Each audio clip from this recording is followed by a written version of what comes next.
Kemarin ada video yang lewat dari FYP aku. Di situ dia nunjukin lagi dipukulin sama anak majikannya. Dan gara-gara itu aku jadi keingat sama kejadian beberapa tahun yang lalu. Jadi dulu aku sama temanku itu sempat kerja sama orang. Dan dia itu punya anak dua, masih kecil-kecil banget. Yang paling besarnya itu sekitar kelas 3 SD. Dan yang paling kecilnya itu belum masuk TK ataupun PAUD. Nah, selama kita kerja di situ, anak yang kecilnya itu suka banget mukulin kita. Bahkan di depan mamanya sekalipun, mamanya nggak pernah larang ataupun marah. Jujur walaupun anak kecil kita kesel banget karena menurut kita itu kebiasaan yang buruk banget yang seharusnya itu masih bisa dikasih tahu sama anaknya. Kayak misalnya kita larang buat jangan mukul orang, tapi walaupun di depan mamanya kita nggak segan-segan buat ngasih tahu sama tuh anak supaya sama orang itu disayang, jangan dipukulin. Tapi anaknya itu nggak pernah jera buat mukulin kita. Gimana mau jera coba, mamanya aja nggak larang. Semakin lama kita kerja di sana, di situ kita makin sering ngeliat kalau anaknya yang paling besar yang masih kelas 3 SD ini ternyata sering banget mukulin si anak yang paling kecil ini. Dan walaupun di depan mamanya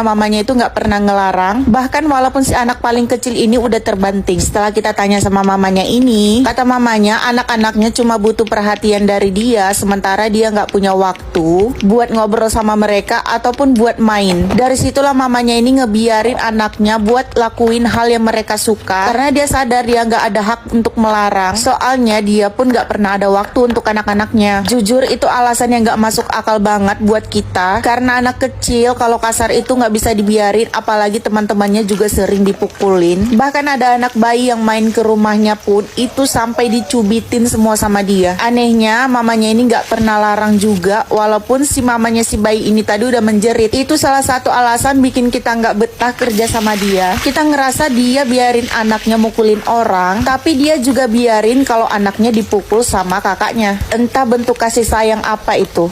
Nah, setelah beberapa lama kejadian itu, gak sengaja waktu aku masuk ke dalam rumah mereka, saat itu suaminya tadi lagi tidur-tiduran di ruang depan. Nah, pas aku lewat, saat itu aku mau ke arah dapur, ketepatan anaknya yang paling besar tadi berdiri di depanku. Dia berjalan juga ke arah dapur. Di situ kita melewati ayahnya yang lagi rebahan tadi. Tapi karena si anak ini duduknya paling depan dan dia yang lebih dulu lewat, si ayahnya ini tadi gak nyadar kalau aku ada di belakang si anaknya tadi. Nah, pas anaknya ini lagi jalan melewati si ayahnya tadi, dalam posisi sedang berbaring, dia langsung menyangkal kaki anaknya yang lewat, sampai anaknya ini tersungkul dan terpental, yang akhirnya jatuh. Si anaknya ini langsung menjerit kesakitan. Tadinya aku pikir nggak disengaja, ternyata ayahnya ini sengaja. Dan saat melihat si anaknya yang paling besar ini udah terjatuh, dia malah ketawa dan nggak bergerak dari tempat tidurnya sama sekali. Dia masih lanjut rebahan sementara anaknya ini udah menangis kesakitan. Dari situlah aku tahu kenapa